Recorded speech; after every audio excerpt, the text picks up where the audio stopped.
You were raised in a strong Christian home. I was. And I was for a pretty good part of my life. After decades of whispers, rumors, and carefully avoided questions, Vince Gill, country legend, Grammy winner, and beloved member of the Eagles, is finally speaking out.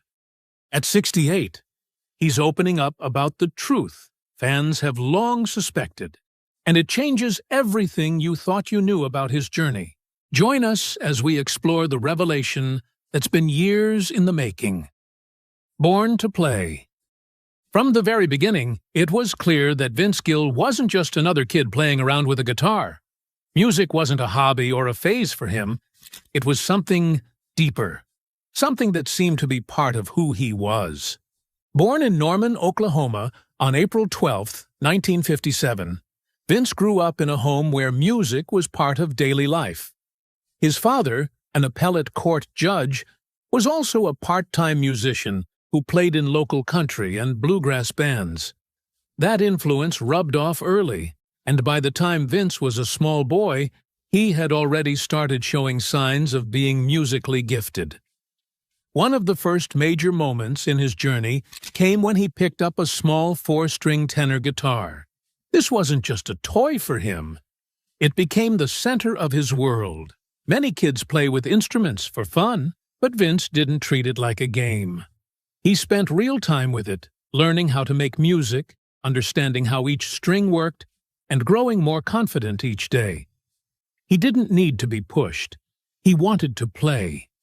It was something that just made sense to him. As he got older, his skills grew quickly. It wasn't long before that little tenor guitar wasn't enough. He needed something more challenging, more complete. So, he moved on to a full-size 6-string guitar. That step, which might seem small to some, was a huge moment for Vince. It marked the beginning of his deeper connection with music. With 6 strings, more chords, and more possibilities, he began exploring more complex sounds and styles. And he took to it naturally.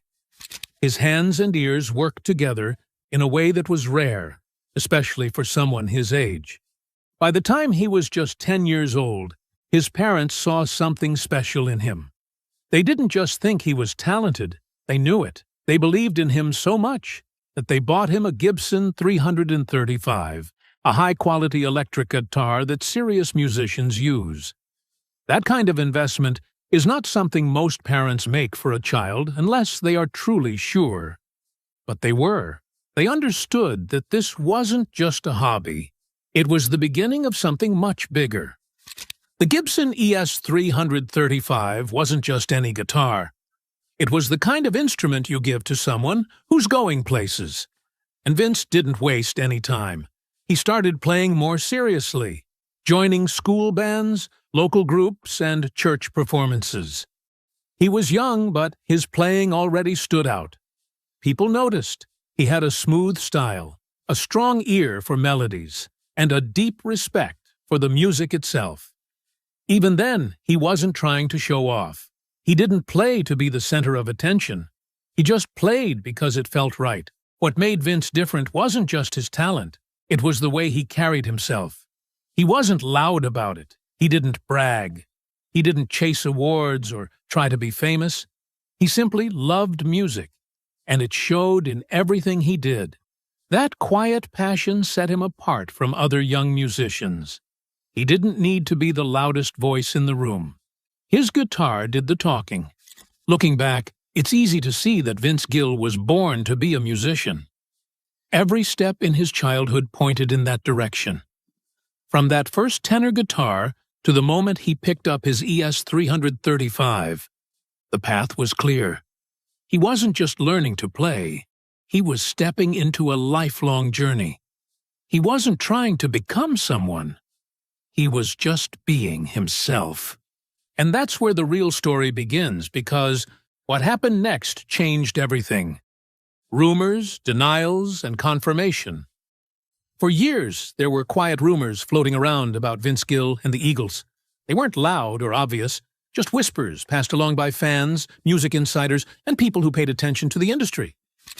They said it was just gossip, people would repeat, brushing it off as speculation. Nothing was ever confirmed, and no one involved seemed interested in speaking up. But the silence only made the curiosity grow. The idea that Vince Gill might somehow be connected to the Eagles always felt a little far-fetched to some. After all, he was a country artist, deeply rooted in Nashville's traditions. The Eagles, on the other hand, were rock legends. But others saw the connection. Vince had always admired the band, and his smooth voice and guitar skills made him more than capable of fitting into their world. Still, without confirmation, it was all guesswork. That changed recently when Vince Gill, now 68, finally spoke out and confirmed what many people had long suspected.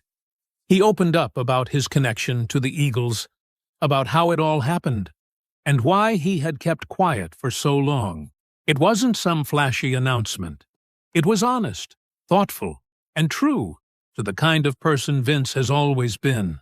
Quiet, respectful, and deeply focused on the music. His confirmation didn't just answer a question, it opened the door to a much bigger story. When Vince officially joined the Eagles in 2017, following the death of founding member Glenn Frey in 2016, many assumed it was a temporary arrangement. Some thought he was just filling in. Others thought the band might be done for good. But even then, Vince didn't make a big statement. He just showed up, played the songs with care, and let his performance do the talking. And next, we'll dive into what happened after Glenn Frey's passing and why the Eagles nearly came to a full stop before Vince ever picked up a guitar. When the band nearly died. When Glenn Frey passed away on January 18, 2016, it sent shockwaves through the music world. For fans of the Eagles, it felt like losing a close friend. For the band, it was something much deeper, losing a core part of their identity.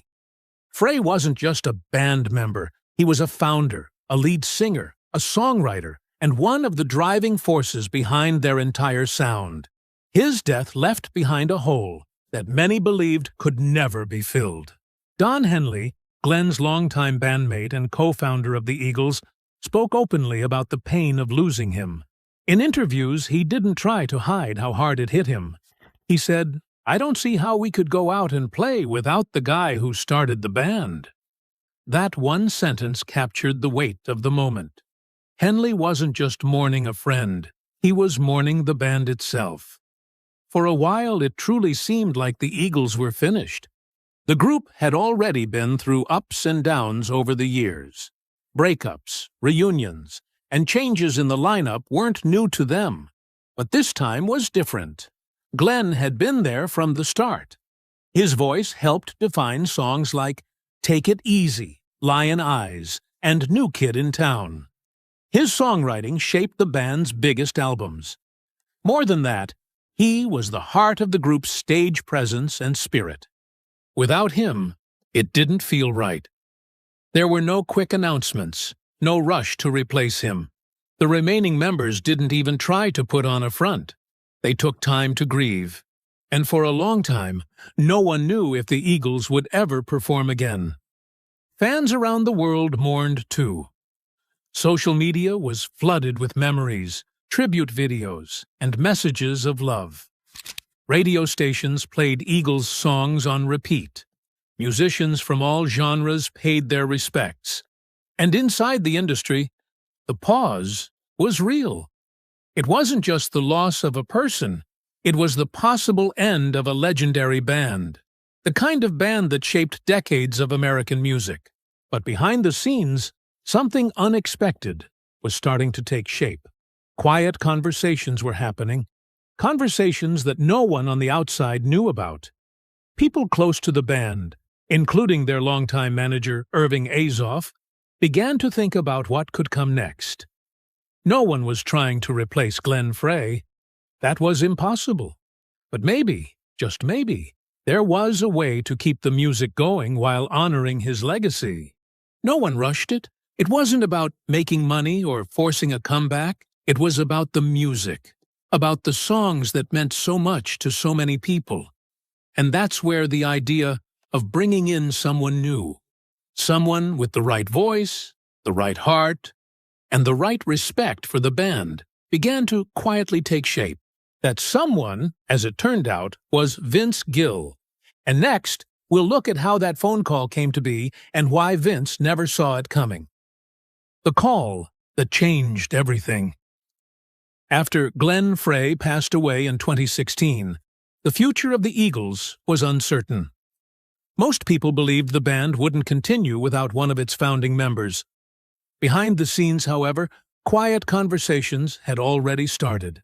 The band's longtime manager, Irving Azoff, was one of the first to consider a way forward. He knew that if the Eagles were ever going to perform again, it couldn't be rushed, and it couldn't be forced. It had to be the right person under the right circumstances. That's when Azoff made a private, strategic move. He reached out to Vince Gill's manager, Larry Fitzgerald. The two had worked in the same circles for years, and this wasn't a cold call. It was a trusted conversation between two people who had seen a lot in the music industry. It wasn't about contracts or negotiations. It was about one question. Could Vince Gill be the person to help the Eagles keep their music alive? What many people didn't realize at the time was that Vince already had a connection to Glenn Frey. Years earlier, after the Eagles had broken up in 1980, both Vince and Glenn ended up sharing the same manager. It was a small detail, but looking back, it felt like an important piece of the puzzle. Their paths had crossed quietly, years before anyone would have thought Vince might one day stand on stage with the Eagles. When the offer came, Vince was completely caught off guard. He later admitted, "It's not something you can dream up." It wasn't the kind of thing he ever thought would happen, not even in his wildest hopes. He had grown up listening to the Eagles, like so many others, and admired their harmonies, songwriting, and style. But to be asked to join them? That felt unreal. Still, when the question was asked, Vince didn't hesitate. He didn't ask for time to think it over.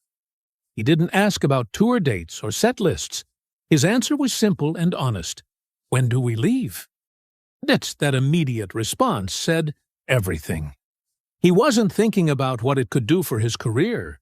He was thinking about how honored he felt to be trusted with something so special. But Vince wasn't chosen just because of his voice or guitar skills, even though both are world-class. He was chosen because of his character. He's known in the music world as someone who listens more than he talks, someone who respects tradition, and someone who never lets ego get in the way. That kind of person was exactly what the Eagles needed, someone who could step into the band without trying to take it over. It was never about finding a replacement for Glenn Frey. That would be impossible. It was about finding someone who could help carry the music forward in the most respectful way possible. Vince Gill was that person. Henley's unexpected pick.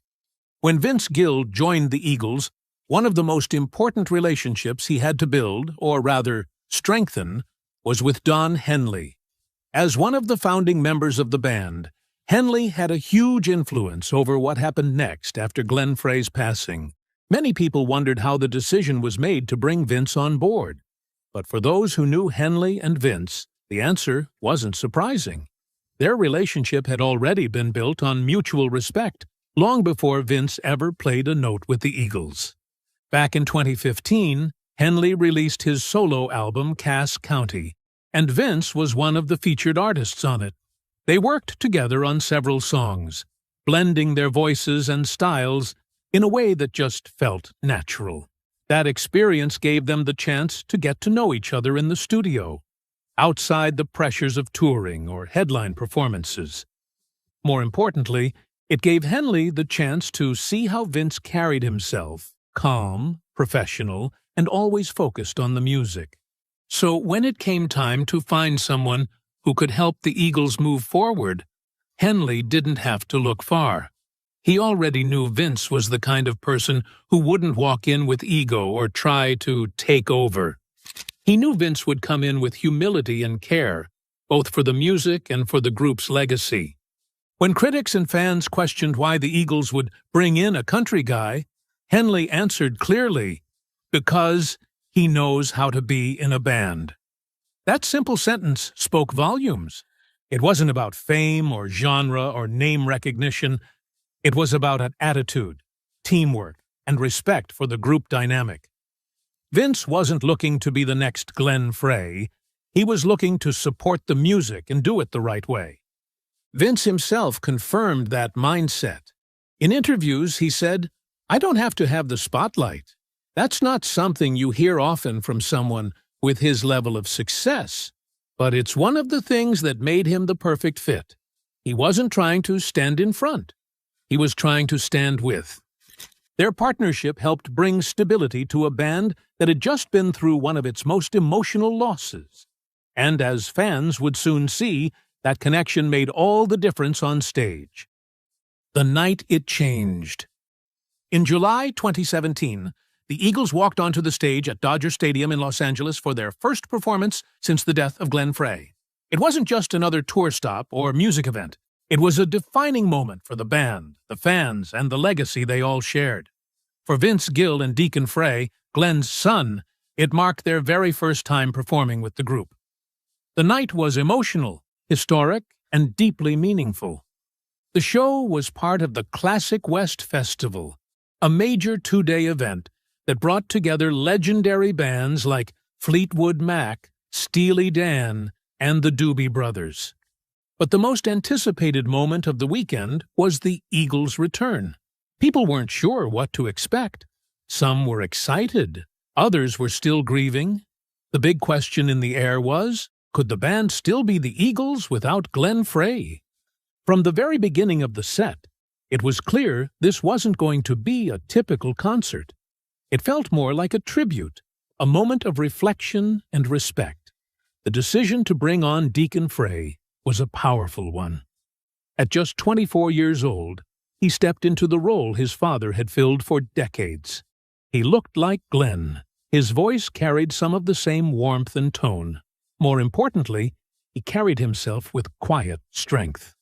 This wasn't about filling shoes. It was about carrying a legacy forward, as a son honoring his father. Vince Gill's presence added another layer of meaning. Unlike Deacon, Vince wasn't family by blood, but he was family by spirit. He had admired Glenn for years, and the two had shared management earlier in their careers. On stage that night, Vince didn't try to steal attention. He sang lead vocals on Lion Eyes and New Kid in Town, and he did it with emotion, precision, and respect. Every word was sung with purpose, every guitar part played with care. The combination of Deacon and Vince gave the performance something rare, balance. Deacon represented the past and the personal connection to Glenn. Vince brought decades of experience and steady musicianship. Together, they helped the band find its footing again. It wasn't just a concert, it was a reckoning, as many fans described it. A moment to face the loss, feel the grief, and still choose to keep the music alive. And that night at Dodger Stadium proved something important. The Eagles could honor Glenn Frey without pretending he could be replaced. Sparks, scandal, and soulmates. The love story between Vince Gill and Amy Grant is one that has touched many hearts. But it didn't begin easily or without complications. What started as a spark between two artists became a quiet ache, then a storm of public misunderstanding, and finally, a lasting bond built on love, respect, and family. They first met in 1993. Vince and Amy were both successful musicians. He was a country star, and she was a Christian and pop music icon. They were brought together to film a Christmas TV special. During rehearsal, something unspoken passed between them. Vince famously looked at Amy and said gently, "Unknit that brow." It was a small line, but one that made Amy pause. She later said no one had ever spoken to her that way. It was kind, calming, and unexpected. In that one moment, something began to shift. The chemistry between them was unmistakable. People on set could see it. They connected easily, laughed comfortably, and shared a sense of warmth that went beyond just work. But there was a clear boundary. They were both married. Vince was with his wife, Janice Oliver, and Amy was married to fellow Christian singer Gary Chapman. Neither one was the type to take commitments lightly, especially Amy, whose life and career were rooted in faith and family values. For years, they did nothing about the feelings that were clearly growing. They stayed in touch, worked together from time to time, and remained friends. But behind the scenes, both were dealing with painful marriages. Still, they made no move. Amy would later refer to that time as those long years, years of emotional tension, of staying loyal to their families while quietly struggling with what they were feeling inside. When the truth finally began to emerge, the public response wasn't kind. Vince and Amy faced rumors and criticism. Most people assumed the worst, Amy said in an interview years later. Many believed the two had acted on their feelings while still married, but both Vince and Amy have said that their romantic relationship didn't begin until after their divorces. His in 1997, hers in 1999. Even so, the judgment they received was painful and, at times, overwhelming. Still, once they were both free, they didn't wait long to share the truth. Just 4 months after Amy's divorce, they went public with their relationship. Some fans were surprised. Others were skeptical. But those close to them knew it was real. Their connection wasn't about fame, music, or public attention. It was personal. It was something they had waited years for. Something they were finally ready to honor out loud. In March 2000, Vince and Amy got married. It wasn't a flashy celebrity event. Instead, it was quiet, intimate, and deeply grounded in family. The wedding took place on a hillside outside Nashville. Their children from previous marriages were present. It wasn't about starting over. It was about blending what they had, bringing their lives together with love, care, and respect for everything they had been through.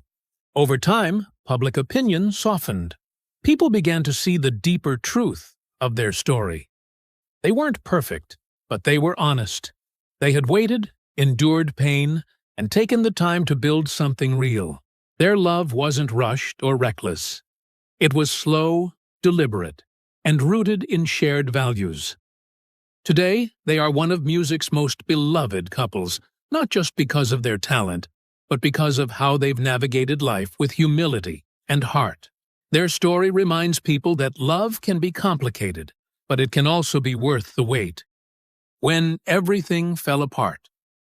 Over the years, Vince Gill and Amy Grant have shown the world that their love isn't just about music, faith, or family. It's about holding steady through real-life challenges. And few challenges have tested them more than the serious health issues Amy faced between 2020 and 2023. Through it all, Vince never left her side. Even when he couldn't be physically near, his presence was constant, his love steady. In 2020, at the height of the COVID-19 pandemic, Amy went in for what she thought was a routine checkup. She had no symptoms, no pain, and no real signs that anything was wrong. But by chance, doctors discovered she had a rare heart condition called partial anomalous pulmonary venous return. It's a defect that causes some blood to return to the wrong side of the heart. Many people live with it unknowingly, but in some cases, it can cause serious long-term issues.